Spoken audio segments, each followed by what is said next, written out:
Good afternoon, everybody. Just a few words to present myself.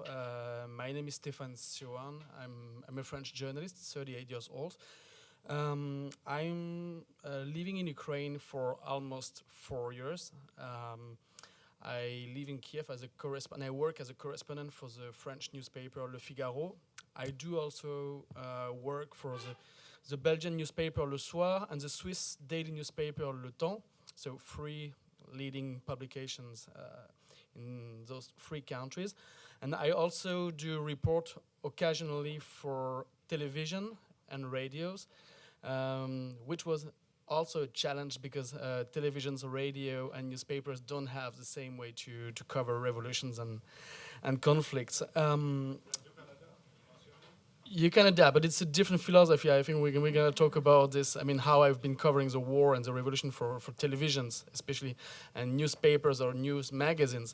And it was really a challenge to bring to a French audience this very, very particular conflict when you have to talk 1 minute at the television and when you have 6 pages in a magazine.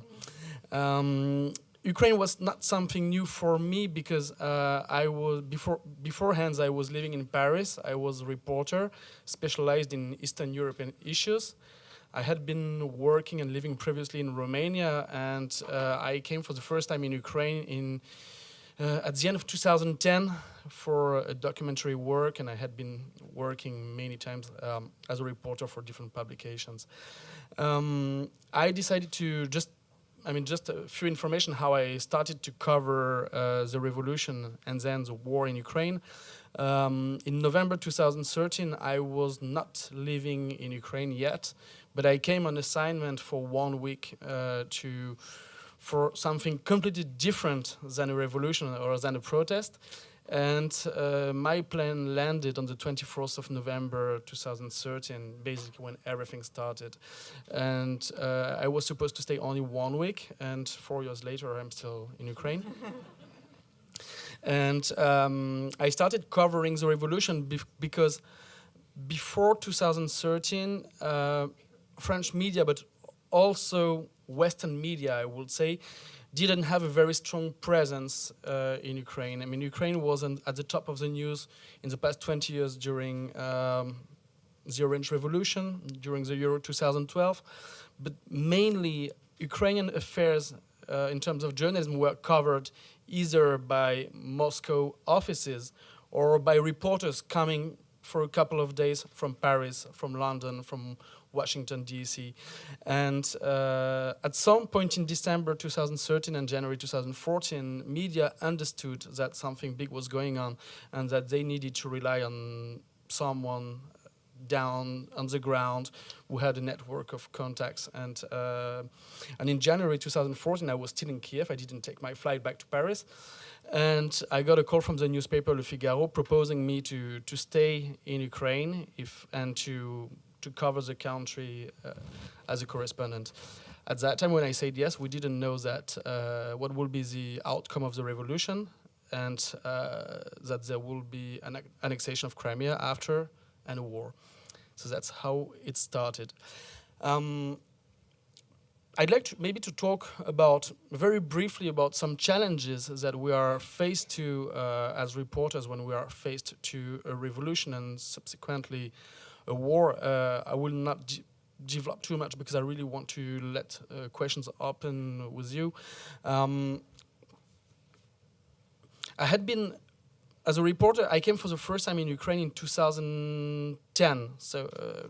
But in 2004, before the Orange Revolution, I was living in Romania and I wanted to move to Ukraine. For personal reasons, I didn't do it. But I spent the whole inter-revolution period reading books about Ukraine from France. So when I started working, basically I might have read some of your papers somewhere during that time. But when I started working about the revolution, what was the most difficult for me was to understand what I would call the Ukrainian political constellation. When you are a journalist sent by your newsroom on a conflict, on a protest, on an event, you have a few days, maybe 1 week, to try to understand and make simple a situation which is not simple. But when you decide to live in the country and keep reporting on what's going on, it becomes much more complicated. And I don't know if it's the case for other countries, but I have the impression that in the French media, maybe especially, we tend to analyze social movements, conflicts, protests in a very monochrome way. And I was asked all the time in 2013 and 2014 to describe what was going on in Ukraine with very binary lenses. I was asked if what I was watching, who were the good guys and who were the bad guys first. Very complicated question to answer. On Maidan and during the war, very, very complicated. And then I was asked sometimes, is it a conflict between Eastern Ukraine and Western Ukraine? And I remember I have answered this question in January 2014, and a few hours before I had interviewed the gardener of Donetsk Public Garden who came on the barricade on Grushevsky Street. So obviously there were many signs showing to me that these lenses didn't work so much. 10 years before, maybe. In 2014, not anymore. And then I was asked sometime, who are the leftists and who are the rightists? That's also complicated. You can interview people in Ukraine and respondents don't even know what is left and right. So it can be a bit complicated. And I had to find my own way to analyze this conflict and to find a frame which would give me the possibility to keep track on my work and to try to explain in a simple way what was going on. And what I was saying is that everything was very complicated.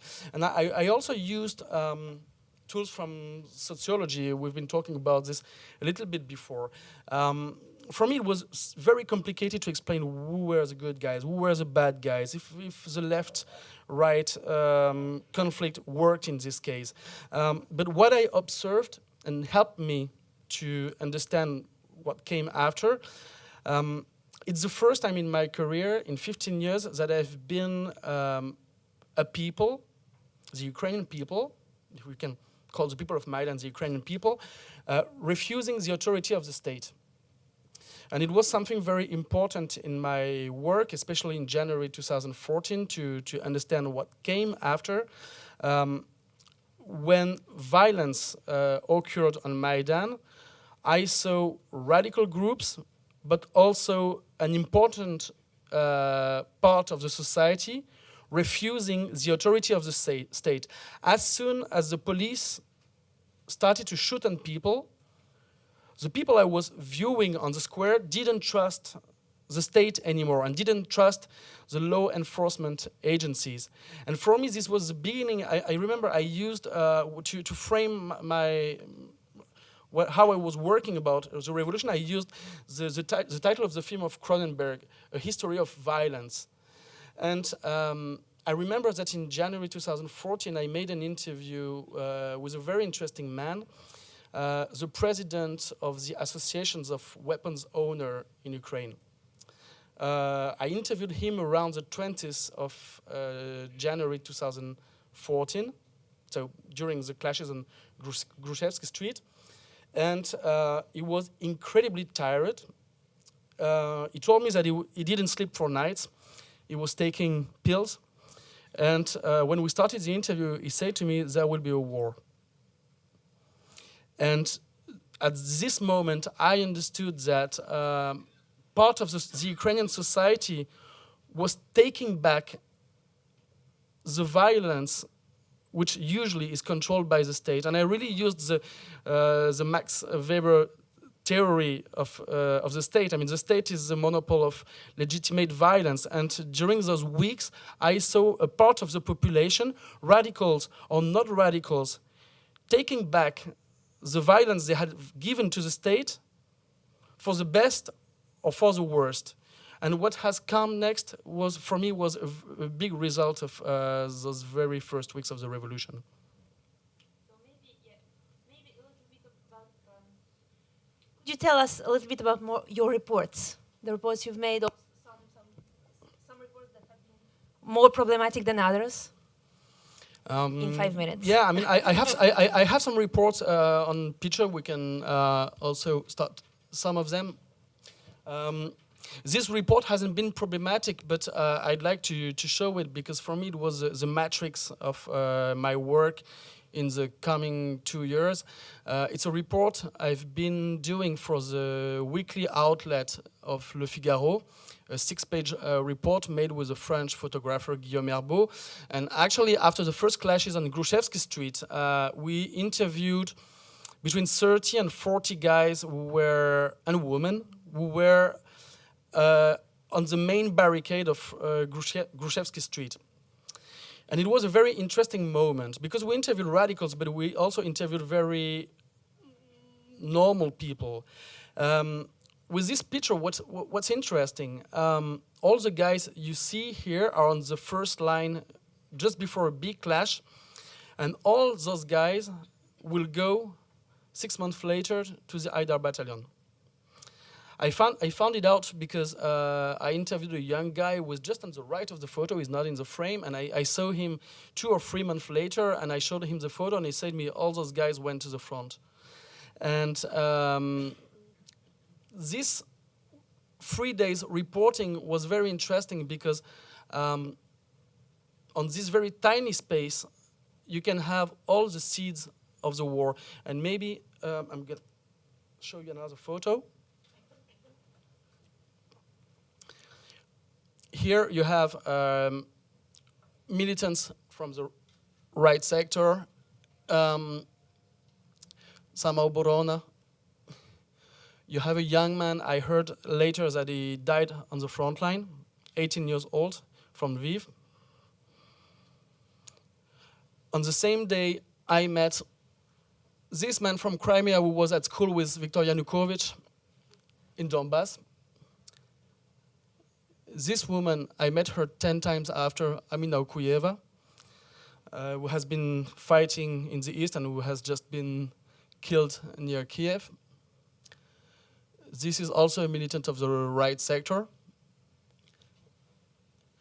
And during many days, I've been keeping telephone numbers of those people, and I tried to track them in the years, in the month after the end of the revolution. So my way to keep track in this ongoing conflict was to stay in touch with the people I had met on Maidan and try to see what they became 3 months later, 6 months later, or 1 month later. But at this point, it was not something problematic. But from those people,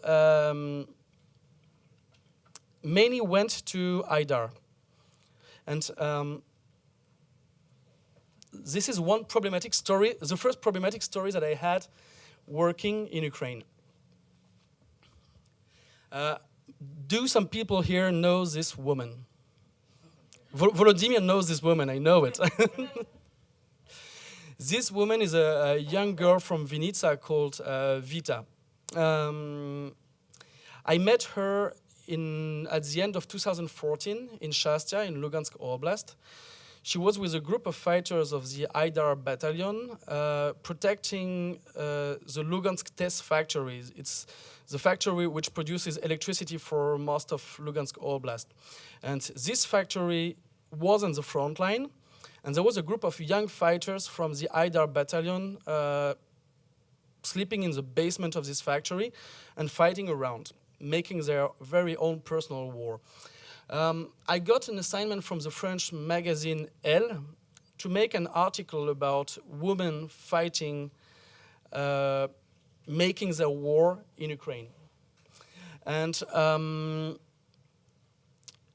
before I met Vita, I interviewed between 15 and 20 women who had different kind of involvement in the war, between being a volunteer, between ex-fighter in Ilovaisk from the Donbass battalion, some girls who were in the Samoborona in Mariupol, and we finished this road trip in Shastia on the front line on a very dangerous day. I interviewed this young woman during 30 minutes. We made the photography, and then we went in a basement during 4 hours because it was shelling like hell. I stayed half a day there, and I stayed with this unit of 15, 20 fighters during half a day. In this article of 6 pages, the picture editor of Elle decided to put her on the front page, and there are 2 or 3 paragraphs about her at the end of my article. We published the article in 2014, November 2014, and I was preparing to go again to Shastia to meet the guys because they were really interesting. And 1 month after the publication, I found out that this girl is a crazy neo-Nazi. She's 18 years old. She was from a far-right group in Vinnytsia, and she went to the war. And in France, a big scandal occurred after the publication of this article accusing journalists and the famous news magazine Elle to make the promotion of neo-Nazis. And I was asked by journalists, I was called by televisions, by radio stations, by websites to explain why I interviewed a neo-Nazi. And did I know if she was a neo-Nazi? I didn't know that she was a neo-Nazi. I met her during 30 minutes. She had a peace and love tattoo on the arm, I remember. She was very shy. She was very proud to fight. She was very pretending to be a sniper. But in 30 minutes and in the middle of heavy shellings, I didn't have any possibility at that point to know that she was a neo-Nazi. And she was one among 15 persons I had interviewed. But Vita has a very interesting Veka account where she's posting flags of the Third Reich, swastika. She posts videos of interventions in Vinnytsia Oblast, threatening businessmen with guns. And at some point, I was really faced to, during this work, how to explain this very particular war where very extreme people are fighting together with very normal people.